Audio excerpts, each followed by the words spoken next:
আসসালামু আলাইকুম।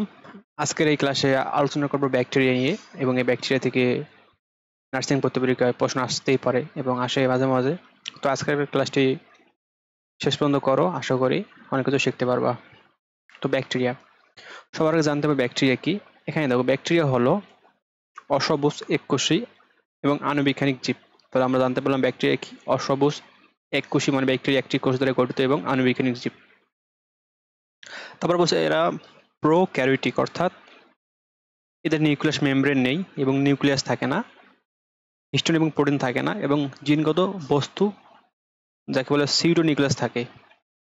তো আমরা জানলাম ব্যাকটেরিয়া কি কি থাকে এবং কি কি থাকে না, এসব মনে রাখতে হবে। তারপর জানবো জল, স্থল, বায়ু সর্বত্রই ব্যাকটেরিয়া আছে, এমনকি মানুষের অন্ত্রে বা অর্গানে ইসেরিয়া কোলি আছে, অর্থাৎ সবখানে ব্যাকটেরিয়া থাকে।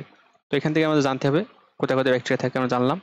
তো এখন আমরা জানবো ব্যাকটেরিয়ার ধরন অক্সিজেনের ভিত্তিতে। দেখো, যাকে বলা হয় অ্যারোবিক ব্যাকটেরিয়া, এর মানে হচ্ছে এইসব ব্যাকটেরিয়া অক্সিজেন ছাড়া বাঁচতে পারে না। তাহলে অ্যারোবিক ব্যাকটেরিয়া বলতে মনে রাখবে, অ্যারোবিক কথাটা হচ্ছে ওইসব প্রাণী যারা অক্সিজেন ছাড়া বাঁচতে পারে না। তারপরে হচ্ছে অ্যানোবরিক ব্যাকটেরিয়া, যারা অক্সিজেন ছাড়া বাঁচতে পারে। দেন জানবো আমরা ব্যাকটেরিয়ার অর্থনৈতিক গুরুত্ব। তো প্রথম হচ্ছে উপকারিতা। তো এক হচ্ছে জৈব সার ও নাইট্রোজেন স্থিতিকরণ অথবা স্থিরীকরণ। এটা বলতে কি বোঝায়? দেখো, ব্যাকটেরিয়া মৃত জীব পদার্থ পচিয়ে মাটির উর্বরতা বাড়ায়। যেমন হচ্ছে কোনো মৃত প্রাণী বা জীব এগুলোকে পচিয়ে জৈব সার হিসেবে মাটির উর্বরতা বাড়ায়। যেমন হচ্ছে নাইট্রোজেন সংশ্লেষণ ব্যাকটেরিয়া, সেগুলো কি? অ্যাজিটোব্যাক্টার, তারপর হচ্ছে ক্লোস্ট্রিডিয়াম, রিজোবিয়াম, অর্থাৎ এইসব ব্যাকটেরিয়া যা জৈব সার তৈরিতে গুরুত্বপূর্ণ ভূমিকা পালন করে। এখন জানবো প্রতিষেধক বা টিকা উৎপাদন। দেখো, ব্যাকটেরিয়া ব্যবহার করে নানা ভ্যাকসিন তৈরি করা হয়। যেমন যক্ষার টিকা হচ্ছে বিসিজি, তারপর ডিপথেরিয়া, হুপিং কাশি, ধনুষ্টঙ্কা, এই টিকার নাম হচ্ছে ডিপিটি। তারপর ধনুষ্টঙ্কা, এই টিকার নাম আছে টিটি, যাকে বলে টিটেনাস। তারপর হচ্ছে কলেরা, টাইফয়েড, এই টিকার নাম আছে সংশ্লিষ্ট ভ্যাকসিন, অর্থাৎ এই ভ্যাকসিনগুলোর নাম দেওয়া নাই। যাই হোক, এখন জানবো শিল্প কারখানায় ব্যাকটেরিয়া কিভাবে ব্যবহৃত হয়। দেখো, পাট পদার্থে ব্যাকটেরিয়া ভূমিকা পালন করে।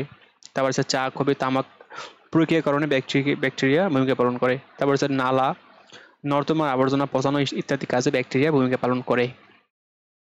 তারপর জানবো খাদ্য প্রস্তুতিতে ব্যাকটেরিয়ার ব্যবহার, অর্থাৎ কোন কোন খাদ্য তৈরিতে ব্যাকটেরিয়া সাহায্য করে। এক হচ্ছে দই তৈরিতে ব্যাকটেরিয়া সাহায্য করে, মাখন তৈরিতে ব্যাকটেরিয়া সাহায্য করে এবং পানির এগুলো তৈরিতে ব্যাকটেরিয়া সাহায্য করে এবং এগুলোতে ল্যাকটিক অ্যাসিড অথবা ব্যাকটেরিয়া থাকে, অর্থাৎ ল্যাকটিক অ্যাসিডে ব্যাকটেরিয়া থাকে। যাই হোক, আমরা জানলাম যে খাদ্য তৈরিতে ব্যাকটেরিয়া কিভাবে হেল্প করে।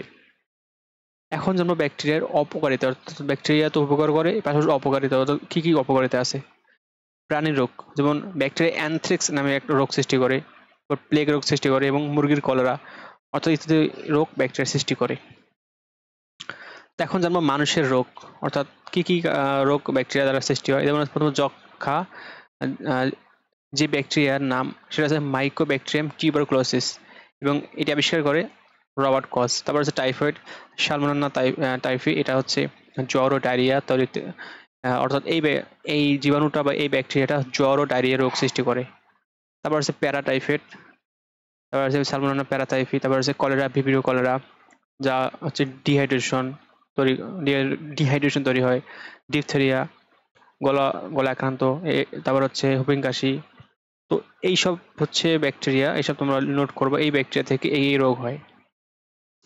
তারপর দেখো উদ্ভিদের রোগ, উদ্ভিদের কি রোগে ব্যাকটেরিয়ার মাধ্যমে হয় বা কি রোগে ব্যাকটেরিয়া, অর্থাৎ ব্যাকটেরিয়ার কারণে কি রোগ হয়, সেটা হচ্ছে গমের টুনগো রোগ, তারপর হচ্ছে ধানের ব্লাইট, আখের আঠা ধরা, টমেটোর ক্যাঙ্কর, তারপর আলুর বাদামি পচা, ভুট্টার বোটা পচা ইত্যাদি রোগ হয় ব্যাকটেরিয়ার কারণে।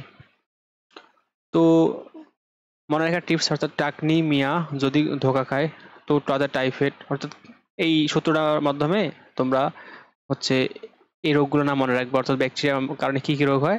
এই যে টাইফয়েড, গনোরিয়া, নিউমোনিয়া, মেনিনজাইটিস, আমাশয়, অ্যানথ্রাক্স, যক্ষা, ডিপথেরিয়া, ধনুষ্টঙ্গ ইত্যাদি ইত্যাদি রোগ হয়।